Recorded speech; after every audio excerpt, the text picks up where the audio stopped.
6 minute के बाद जब वो महिला अधिकारी वहां पर संजीव के पास आकर के पहुंचती है तो संजीव की आंखें फटी की फटी रह जाती हैं। संजीव उसे देखता ही रह जाता है क्योंकि इस वक्त वो जो महिला पुलिस इंस्पेक्टर थी वो अपनी वर्दी उतारकर एक बहुत ही हल्का सा नाइटी पहन करके आई थी। उस वक्त उसे देखने पर किसी का मन भी फिसल सकता था और आने के बाद उसके सामने वो बैठ जाती है कुछ इस अंदाज में कि संजीव चाह कर भी उसे देखने से अपने आप को रोक नहीं पाता है। उसके बाद दोस्तों उस मैडम के साथ क्या होता है, ये कहानी जानने के बाद आपके पैरों तले से जमीन खिसक जाएगी। तो दोस्तों ये कहानी पूरी सुनाने से पहले आपसे बस वही एक अपील रहती है कि चैनल पर अगर आप नए हैं तो वीडियो को एक लाइक कर दीजिएगा, चैनल को भी सब्सक्राइब कर दीजिएगा दोस्तों। तो चलिए दोस्तों अब कहानी को विस्तार से समझते हैं। दोस्तों ये सच्ची कहानी गुरुग्राम शहर की है। उस वक्त जब पूरा देश अपने अपने घरों में बंद था और पूरे देश में कोरोना की वजह से भयंकर लॉकडाउन लगा हुआ था और जिससे चारों तरफ सड़कें जो थी वो सुनसान पड़ी हुई थी और बाहर अगर कोई नजर भी आता था तो सिर्फ सरकारी कर्मचारी, चाहे वो पुलिस विभाग के हो या मेडिकल विभाग के हो या फिर जिन लोगों को गवर्नमेंट ने कोरोना में ड्यूटी पर लगा रखा था। और उन्हीं में से एक था संजीव, जो कि अपनी दवा की दुकान से अपनी शिफ्ट खत्म करने के बाद रात को 11 बजे के करीब एक दिन जब वो घर वापस लौट रहा होता तो उस नाकाबंदी पर एक पुलिस गाड़ी खड़ी थी और उसे वो रोक लेती है और फिर दो सिपाही उसको पकड़कर जबरदस्ती खींचकर वहां ले जाते हैं। गाड़ी में एक महिला पुलिस अधिकारी के सामने उसे ले जाया जाता है। तो संजीव था वो दिखने में बहुत ही भोला और चंचल होता है। जब मैडम उसे देखती है तो उसका नाम पूछती है और फिर उससे उसका एड्रेस लेती है और उसका फोन नंबर भी ले लेती है और पूरी जांच पड़ताल के बाद उसकी आईडी कार्ड सब कुछ देखने के बाद उसे जाने दिया जाता है। कुछ दिन बीत जाने के बाद संजीव जब रात में अपने कमरे पर सो रहा था तो अचानक से उसका फोन बजने लगता है। पहले रिंग में संजीव जो है वो फोन नहीं उठाता है, दूसरा बार फिर फोन आ जाता है। तब संजीव की नींद खुलती है और जब घड़ी में देखता है तो उस वक्त रात के 1 बजे थे। वो सोचने लगता है कि इतनी रात को कौन फोन कर रहा था। देखता है तो एक अनजान नंबर से उसे कॉल आ रहा था। संजीव जो है वो फोन रिसीव कर लेता है और जब संजीव इधर से हेलो कहता है तो सामने से एक महिला की आवाज आती है जो कि काफी बुलंद थी और वो पूछने लगती है कि संजीव बात कर रहे हैं। तो इस पर संजीव कहता है कि जी हाँ, मैं संजीव ही बोल रहा हूँ, आप कौन बोल रही हैं? इस पर सामने वाली महिला जो होती है वो कहने लगती है कि मैं दरोगा मोनिका यादव बात कर रही हूँ। अब दरोगा का नाम सुनकर संजीव जो होता है वो थोड़ा घबरा जाता है और सोचने लगता है कि इतनी रात गए किसी पुलिस दरोगा का फोन मुझे क्यों आया है, वो भी एक महिला अधिकारी का। वो कहने लगता है कि हाँ जी मैडम, कहिए क्या बात है। तो महिला अधिकारी उससे पूछने लगती है कि तुम कहाँ हो, घर पर हो या नहीं। तो संजीव उसे कहता है कि जी मैडम, मैं अभी घर पर ही हूँ। तो महिला अधिकारी कहती है कि नीचे आओ, मैं नीचे गाड़ी में तेरा इंतजार कर रही हूँ। संजीव को कुछ भी समझ नहीं आ रहा था। संजीव जब वजह पूछता है तो वो बड़े ही जोर से उसे डांट देते हैं। अब संजीव जो होता है वो अपने कपड़े पहनता है और अपने बिल्डिंग से वो नीचे उतर करके आता है तो देखता है कि घर के बाहर एक सफेद रंग की डिजायर कार खड़ी होती है। संजीव जब जा करके देखता है तो ड्राइविंग सीट पर वर्दी में एक महिला पुलिस अधिकारी बैठी हुई थी जो कि अपने आप को दरोगा बता रही थी। जब संदीप कहता है कि जी मैडम, कहिए क्या बात है, तो कहती है कि चुपचाप से आकर के गाड़ी में बैठ जा। संजीव कुछ समझ ही नहीं पा रहा था। वो दोबारा कहती है कि क्या तुमने सुना नहीं, आकर के चुपचाप गाड़ी में बैठ जाओ। अब संजीव चुपचाप जा करके साइड वाली सीट पर बैठ जाता है और गाड़ी जो है वो चल पड़ती है। सारे रास्ते कोई बात नहीं होती है। संजीव की भी हिम्मत नहीं हो रही थी कुछ भी पूछने की। उसके दिमाग में सैकड़ों सवाल चल रहे थे कि आखिर ये महिला पुलिस मुझे लेकर के कहाँ जा रही है। 15 मिनट का रास्ता तय करने के बाद जो है वो गाड़ी जो होती है वो एक घर के सामने जाकर के रुक जाती है। 3 कमरों का वो मकान होता है और रुकने के बाद वो महिला जो है वो उतरती है, उसे भी उतरने का इशारा करती है और फिर उसके बाद वो घर में दाखिल हो जाती है। उसके पीछे पीछे संजीव भी होता है। घर का लॉक खोलती है और घर में वो प्रवेश करती है। घर में लॉक लगा हुआ था, महिला जो होती है वो लॉक खोलती है। इसका मतलब कि घर में और कोई पहले से मौजूद नहीं था। उसके बाद संजीव को वहां पर पड़े सोफे पर बैठने का वो इशारा करती है और फिर उसके बाद वो महिला पुलिस अधिकारी अंदर चली जाती है और वहां पर वो जाने के बाद उसके बाद जब वो बाहर लौट करके आती है तो उसके हाथ में होती है दारू की बोतल और 2 कांच के गिलास। गिलास जो है वो टेबल पर रखते हुए कहती है कि पैक बना संजीव। संजीव जो होता है वो बहुत ही ज्यादा असमंजस में पड़ जाता है लेकिन फिर भी वो पैक बनाता है। पैग वो एक गिलास बनाकर उसकी ओर सरका देती है और कहती है कि पियो। संजीव कहता है कि जी मैम, मैं ये सब कभी भी नहीं पीता। मैडम बोलती है कि तो अब पियो। अब संजीव ना चाहते हुए भी गिलास उठा करके पीने लगता है। अब उसके बाद वो महिला अधिकारी पूछती है कि संजीव से कि तू अब सोच रहा होगा कि तुझे मैं यहाँ पर अब क्यों लेकर के आई हूँ, क्योंकि तेरे खिलाफ एक कंप्लेन आई है मेरे थाने में। संजीव जो था ये सुनकर चौंक जाता है और पूछता है कि मेरे खिलाफ कैसी कंप्लेन है। उसके बाद मैडम कहती है कि एक लड़की ने तुझ पर शारीरिक शोषण का केस दर्ज किया है, वो कंप्लेन आई हुई है और उसका इन्वेस्टिगेशन मुझे ही करना है। वो कहता है कि मैं तो ऐसा किसी के साथ कुछ किया ही नहीं है, शायद मुझे किसी ने फंसाया है। उसके बाद मैडम कहती है कि अच्छे से याद करो, पिछले महीने तुमने किसी लड़की के साथ वक्त बिताया था। अब संजीव ने तो वक्त बिताया तो था ही पिछले महीने किसी के साथ, और संजीव जो होता है वो अब संजीव को ऐसा लगने लगता है कि मैडम को जब इतनी बात पता है, मतलब कि वही मामला है जो कि अब सर पर आन पड़ा है। वो कहता है कि मैडम हाँ, लेकिन वो जो कुछ भी हुआ था वो उसकी मर्जी से हुआ था, उस लड़की की मर्जी से हुआ था, वो लड़की की मंजूरी थी, इसीलिए मैंने किया था। तो जो महिला अधिकारी होती है वो उसे कहती है कि मतलब अगर कोई लड़की मना नहीं करेगी तो तू कर देगा। तो इस पर संजीव कहता है कि मैम ऐसी बात नहीं है, वो भी तैयार थी और जो कुछ भी हुआ था वो दोनों की मर्जी से ही हुआ था, उसका भी उसमें बराबर का ही सहयोग था।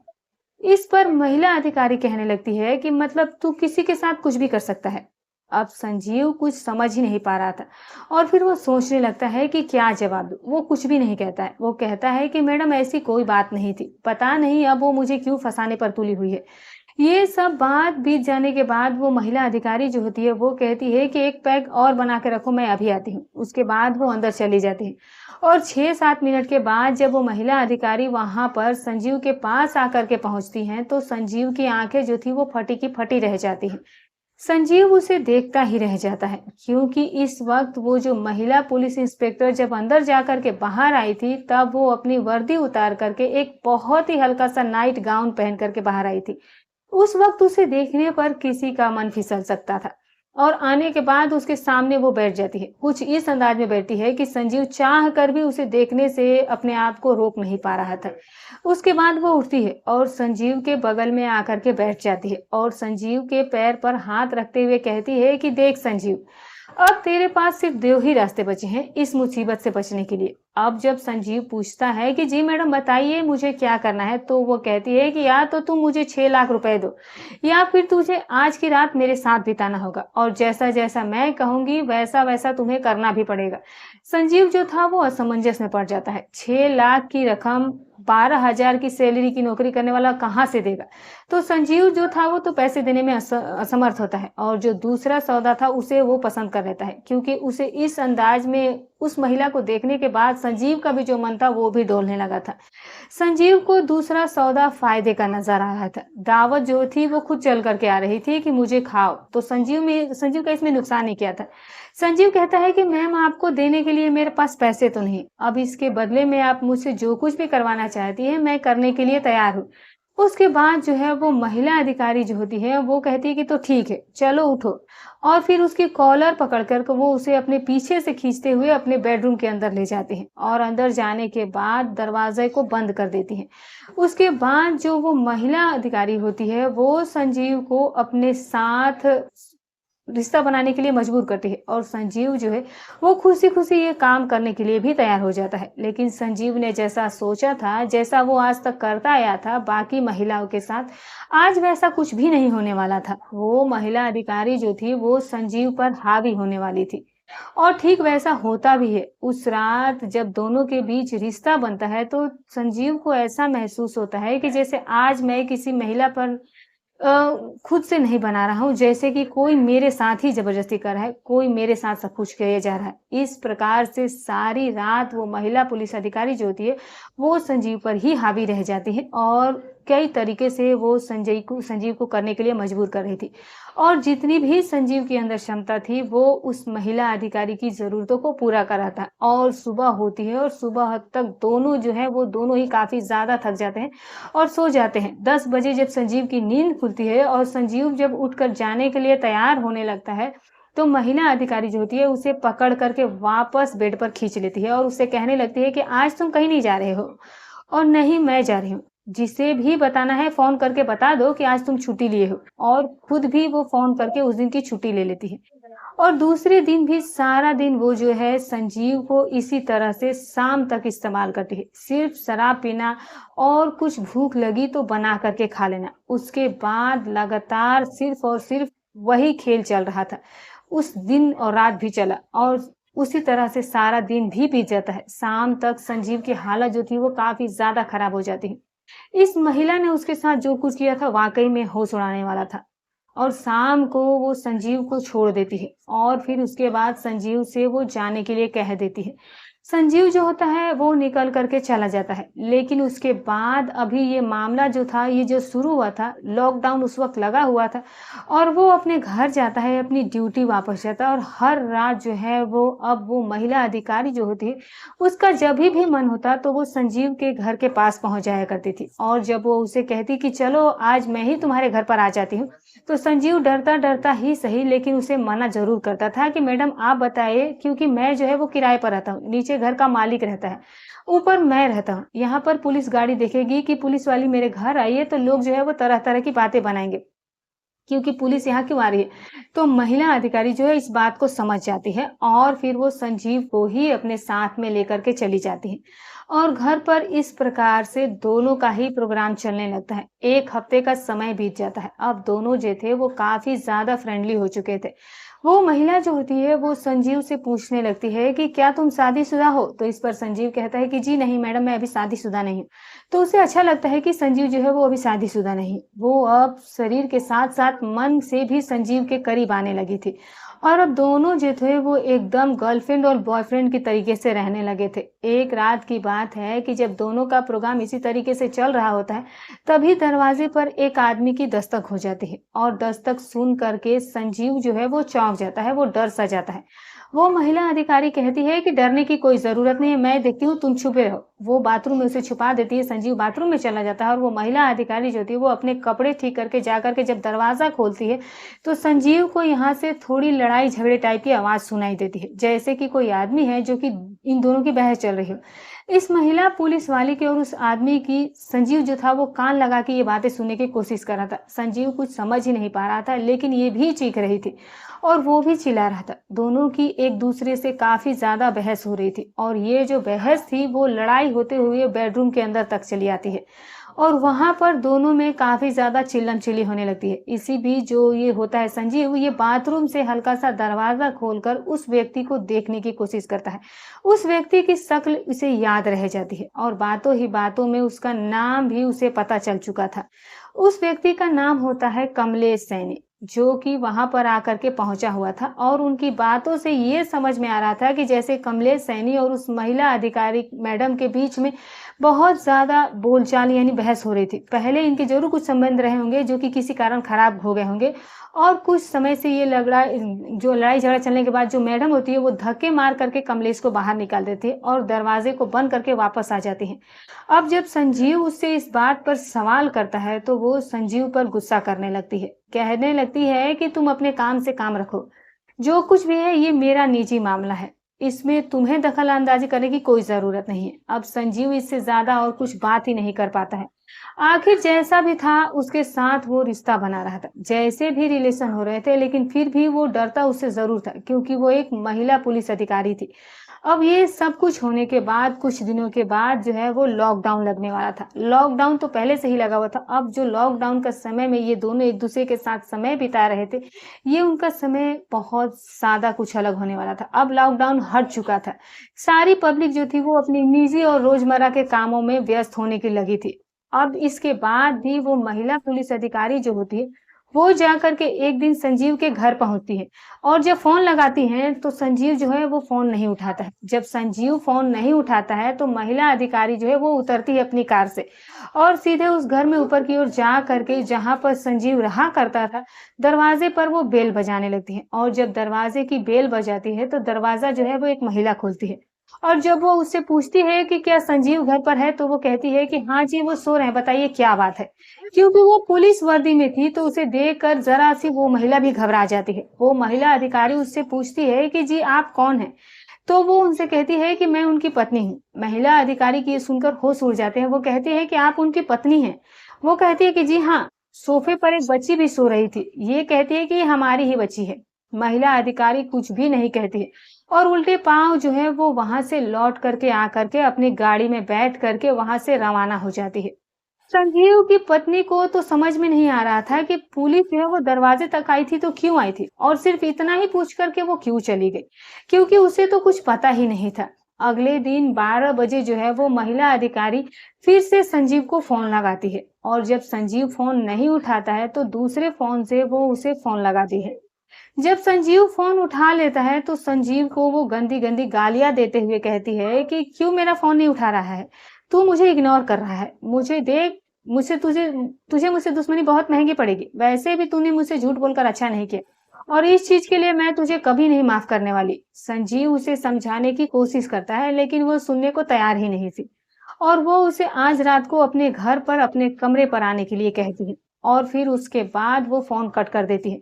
फिर रात के 9 बजे जो है वो संजीव जाकर के उसके घर पहुंचता है, मैडम के कमरे पर पहुंचता है और वहां जैसे ही संजीव अंदर दाखिल होता है, दरवाजा बंद करने के बाद 2 जोरदार तमाचे संजीव के गाल पर वो महिला अधिकारी जो है वो जमा देती है। संजीव जो है वो सन्न खड़ा रह जाता है। संजीव के कानों में सीटियां बजने लगती हैं। एक महिला अधिकारी जब हाथ पड़ा था तो संजीव ने इससे पहले ऐसा हाथ कभी खाया ही नहीं था। वो उसे गालियां देते हुए कहने लगती है कि क्यों, तूने मुझे क्या समझ रखा है, अपना खिलौना समझ रखा है मुझे। तूने मुझसे झूठ कहा था कि जब मैंने तुझसे पूछा था कि क्या तेरी शादी हो चुकी है, तूने कहा था कि नहीं मेरी शादी नहीं हुई है, जबकि तेरी एक बच्ची भी है। तो संजीव जो है वो इससे कहता है कि हाँ मैंने तुमसे झूठ कहा था, लेकिन इससे क्या फर्क पड़ता है, मुझे इस्तेमाल करने के लिए आप ही तो मुझे लेकर के आई थी, आप ही ने मुझे अपने साथ ये सब कुछ करने के लिए मजबूर और जबरदस्ती करवाया था और इतने दिनों से आप ही तो मेरा इस्तेमाल कर रही थी।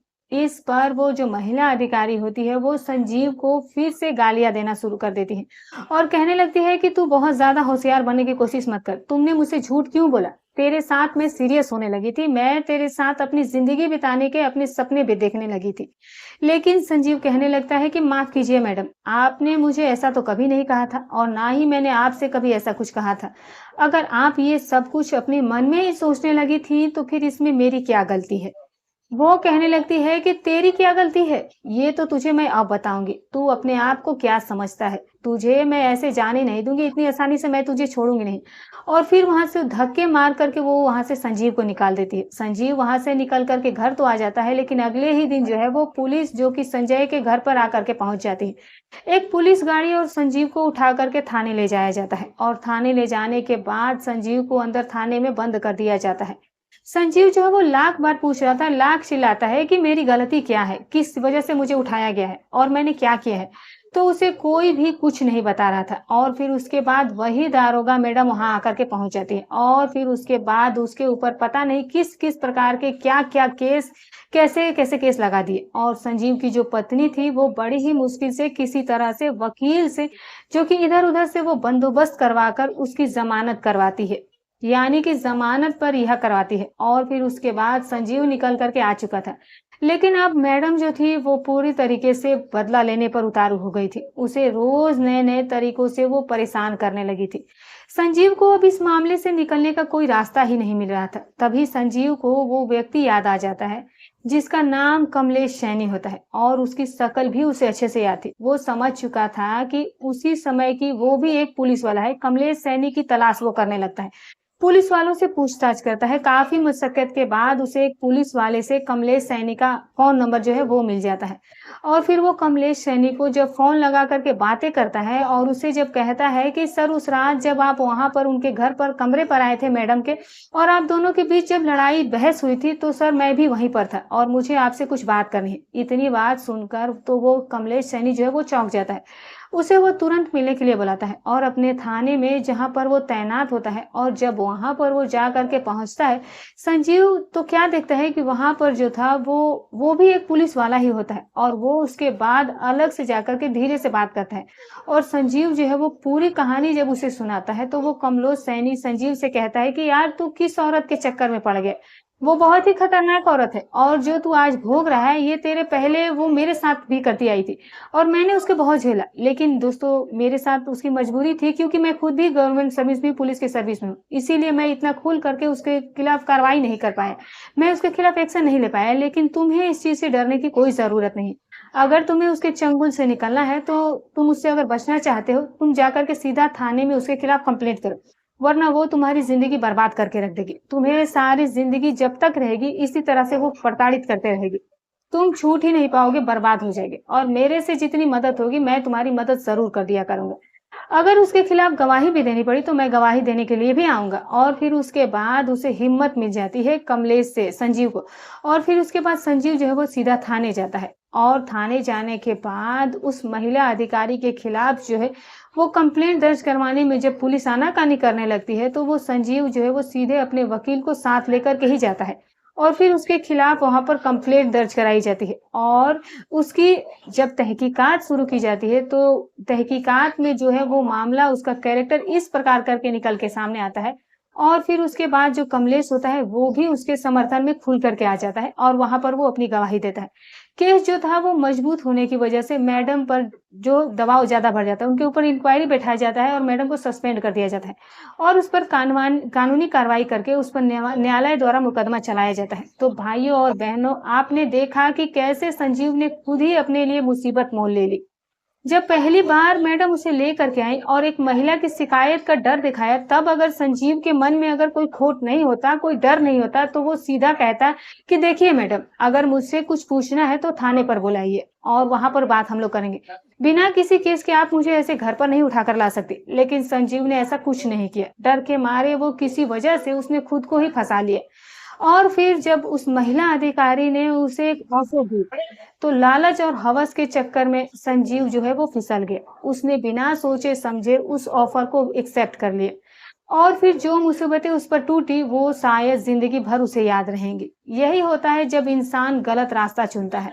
लालच और वासना के चक्कर में फंसकर अपना सब कुछ वो दांव पर लगा देता है। तो दोस्तों, इस तरह की कहानियां सुनाने का हमारा मकसद किसी का नीचा दिखाना नहीं, किसी की भावनाओं को ठेस पहुंचाना है, बल्कि हमारा उद्देश्य है कि आप इनसे कुछ सीखें और अपनी जिंदगी में सही फैसले ले सके।